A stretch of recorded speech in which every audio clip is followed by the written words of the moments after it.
This is Parasha Vayetzei. Parasha Vayetzei talks about family of the Israel. HaKadosh Baruch Hu helps Yaakov Avinu to build up his family.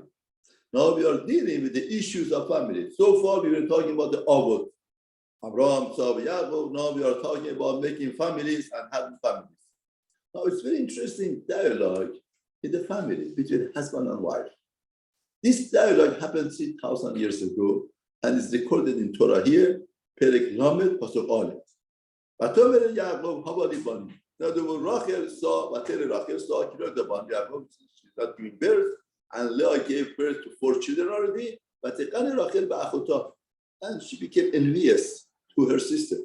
Now, do you know jealousy is also, how could you be jealous? Rashi says, there are 2 types of jealousy or competition.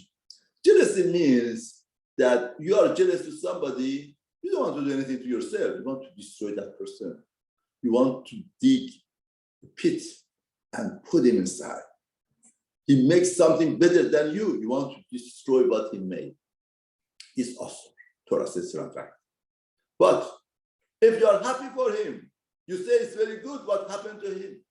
But you say, what happened that HaKadosh Baruch Hu gave him that zechut and merit? Because he has a good deed. Of course, he has zechutim. If I gather zechut and merit, Hashem would be mezakem me also. That would be encouragement, promotes a person himself to become elevated, to elevate yourself. That's mutar. And that's even is not mutar, it's proper to be done. That, to elevate ourselves.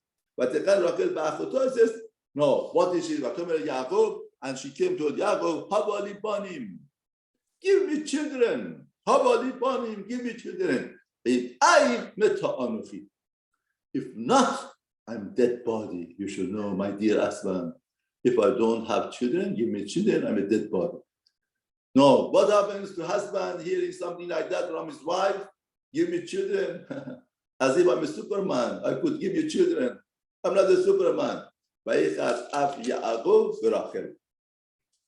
Normally, when husband hears something like that, and I'm dead, what should I do? What could I do? Yaakov got angry at Rachel. I'm in the place of God that I prevented from you fruit of whom? I'm not in place of God. It is an act of God. What could I do? I'm not a Superman. I cannot do that. And very interesting dialogue. Well, what could Yaakov really do? Cannot do anything. Just gets angry. That's very natural. But no. A lot of dialogue happens at home between husband's wife. Nobody knows. Nobody hears. But we would like to know, what does Shomayim think about it? What does HaKadosh Baruch Hu think about this dialogue? Now, we have website of HaKadosh Baruch Hu. What's the website of Hashem? Midrash. You go to Midrash, website of Hashem, and you point out the Midrash is possible. The Midrash tells us in the internet of HaKadosh Baruch Hu is recorded what happened 3,000 years ago when there was such a dialogue between Yaakov and Rachel. HaKadosh Baruch Hu says, Yaakov, you talk like that to your wife, that she's suffering, she has pain. That's not the way to talk. She doesn't have children, she's childless. And for a lady, it's very hard, it's terrible to feel like that. Then you talk to her like this, that's not right.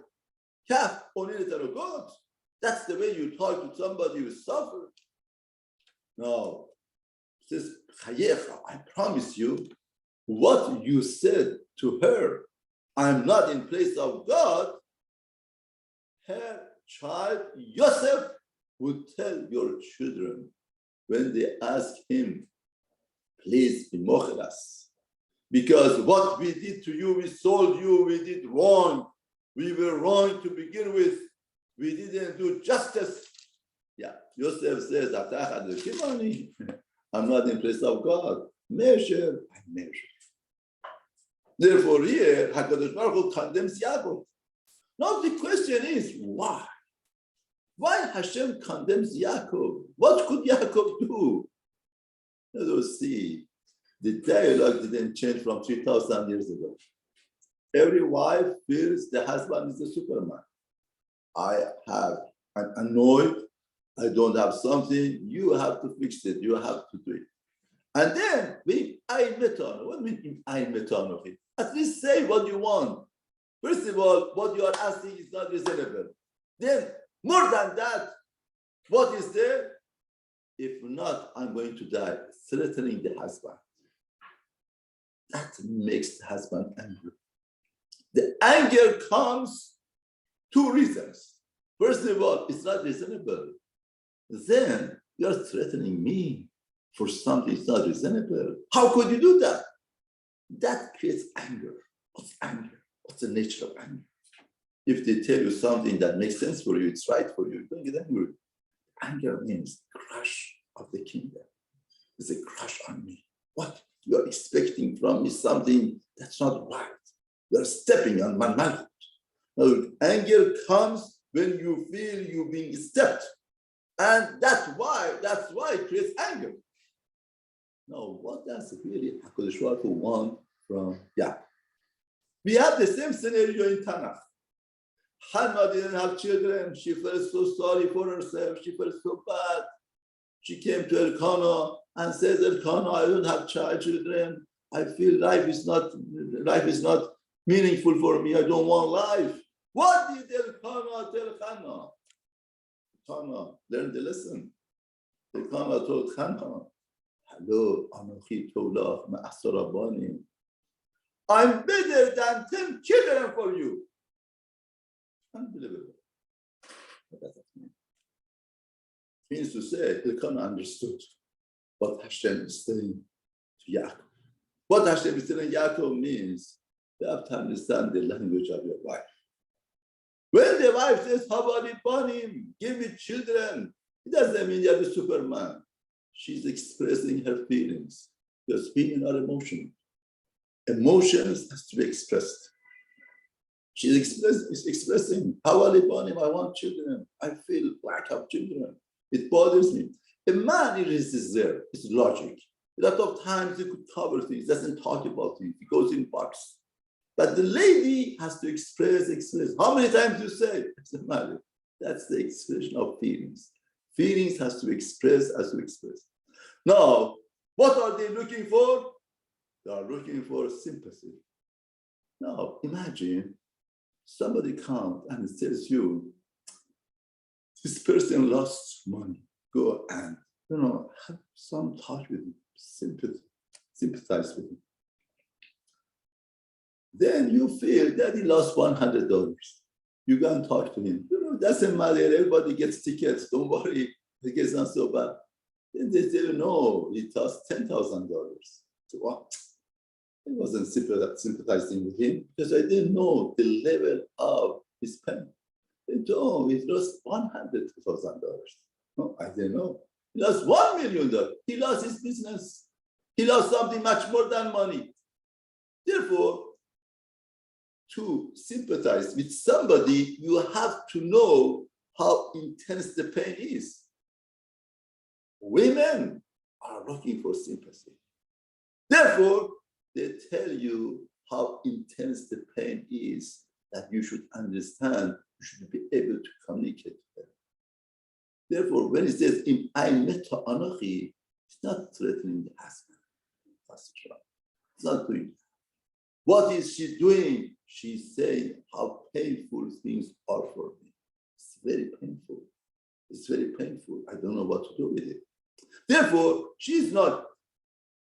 This is a matter of communication. You have to understand where is it coming from. Not to understand that it's not a Superman or it's threatening you. No. I say a lot of times, imagine two Chinese get married together, two Japanese get married together, two Englishmen get married, men and women get married French. Or a Chinese that doesn't understand Japanese marries a Japanese. A Japanese doesn't understand the language, they get married. English and French, they don't understand each other, they get married. Which one has more Shalom Bayit? The one who doesn't understand. Why? Because a lot of times in life, we feel we understand, but in reality, we don't understand. If they have the same language, he feels that he understands. They will never understand because he doesn't try to understand. But at least when I don't understand the language, I try to understand. Finally, you understand to make a better Shalom life. It's unbelievable, the Shalom life. Torah is telling us here, you have to learn the language. To create Shalom, we need to understand the language. And Torah is telling us one thing more. Elkanah comes to his wife and tells her, what? You feel like that? I'm better than 10 children. What does that mean? That means to say, my beloved wife, I understand your pain. I promise you, whatever I could do to make up for 10 children for you, I will do it. That creates such a great security for wife. Wife has somebody who understands her. He's there to help her. He's there to understand, to fill up the vacuum. That creates security. That's even better than 10 children. That happens. That would be there. Therefore, Torah is telling us the anger comes when a person feels is stepping on his malchut, on his kingdom. And a lot of times, nobody is stepping on your malchut. You feel and you think like that. Anybody comes and tells you something, he has a problem inside, he has a pain inside, or he has some difficulties with himself.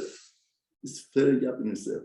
Somebody told me that somebody comes to downtown twice a week, comes to him, and he wants to avoid him. He comes and he bothers him, and every time he comes, he gets him angry, he gets him frustrated, doesn't know what to do. He told to Rabbanim, everybody's a hard person, even his wife and children have problem with him. Rabbi has problem, wife, children. I told him, listen, what do you think? This person that he and his wife, his children are not in the harmony with him, where is he? He's in Gan Eden or Gehinnom? What do you think? So obviously, he's in Gehinnom. He has some vacuum, some frustration within himself. He cannot make peace with other people. He is misfortune in life. He lost life. Something went wrong with his life that is like that. No, imagine his wife has to be with him all the time. Imagine the children, but you're only twice a week. When he comes, you really should feel bad for him. Start doing that, but you should help him. Take him out of the Gehinnom. This is the way that should approach him. At least you're not your wife to be there all the time. And you should know, this is something bothering him inside. He's in Gehinnom. Came by, told me that when he met him, really he had tears in his eyes for him. This is life. This is what HaKadosh Baruch Hu is telling us. That's the way that we answer some people. In other words, you tell somebody, don't play with this door. Don't play with this door. This door is not fixed completely. And he plays around and his hand is cut in the middle of the door and he's screaming. And you tell yourself, oh, what should I do? I told you. And you get angry at him. It doesn't help. Somebody is in the midst of pain. There is no time to think what, how, who's. It's a time for anger. It's not time. It's time to sympathize with him, feel his pain, and try to see what you could do to get him out of the pain. That's what a person really should do. And through that, a person would be mevarech with the bracha of Allah.